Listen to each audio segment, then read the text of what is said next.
రాశుల పరంగా ఎలా ఉంటుందండి? సో ఈ సంవత్సరము ఫస్ట్ రాశుల కంటే ముందు మనం మాట్లాడుకోవాల్సింది ఏంటి అంటే ఈ సంవత్సరము రైలు ప్రమాదాలు, అగ్ని ప్రమాదాలు, వాహన ప్రమాదాలు, అలాగే జన సమీకరణలు ఉన్న చోట, భక్తులు గుమిగూడే చోట, జన సాంద్రత ఉన్న చోట, అది సినిమా థియేటర్లు అవ్వచ్చు, భక్తికి సంబంధించిన ఏరియా అవ్వచ్చు, సో మార్కెట్లు అవ్వచ్చు, మాల్స్ అవ్వచ్చు, వాటిల్లో పెను సంచలనాలు ఈ సంవత్సరం జరిగే అవకాశాలు ఉన్నాయి. ఆర్థిక నష్టము అంటే ఆస్తి నష్టము, జన నష్టము ఉండేటువంటి అవకాశాలు ఉన్నాయి.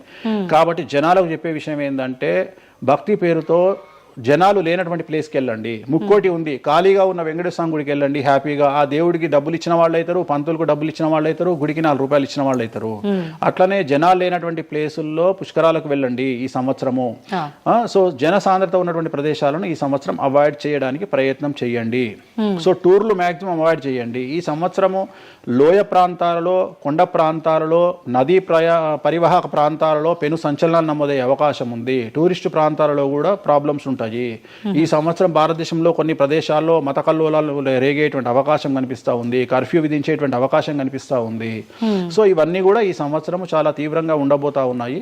సో జాగ్రత్తలు వహిస్తే మంచిది. ఓకే, ఇప్పుడు అంటే ఇవి ఎవరికి అంటే ఏదైనా గ్రహాల్లో మార్పులు ఉన్న వాళ్ళకా, లేదంటే అంటే ఇదంతా మనం ప్రకృతి పరంగా చెప్తాం. ప్రకృతి పరంగా దాంట్లో ఎవరు ఉంటారు అంటే చనిపోయే వాళ్ళని తీసుకుంటే ఆ బాధితులు ఎవరైతే ఉంటారో వాళ్ళ జాతకంలో ఏలినాటి శనో, షష్టమ స్థానంలో శనో, వ్యయ గురువో ఉంటాడు. సో మనం వాళ్ళే అని చెప్పలేం కదా, అక్కడికి పోయిన వాళ్ళల్లో వాళ్ళు ఉంటారు. ఎవడైతే నష్టజాతకుడు ఉంటాడో వాడికి ఆ ఇన్సిడెంట్ జరుగుతుంది. సో ఇది ఓవరాల్ గా సంవత్సర ప్రిడిక్షన్ అంటారు. సో రాబోతున్నటువంటి సంవత్సరం పేరు కూడా చాలా చాలా చాలా కాంట్రవర్షియల్ నేమ్, పరాభవనామ సంవత్సరము. పరాభవము అంటే ఓటమి, అవమానముతో కూడిన ఓటమి అని అర్థం. పరాభవము దుర్యోధనుడికి మయసభలో జరిగినది పరాభవము.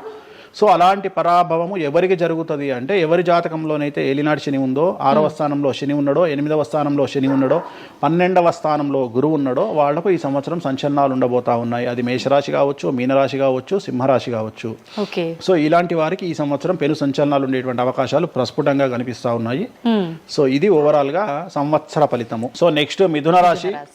ఈ సంవత్సరం ఏదైనా రాశి 100కు 110% అనుకూలంగా ఉంది అంటే మిథున రాశి.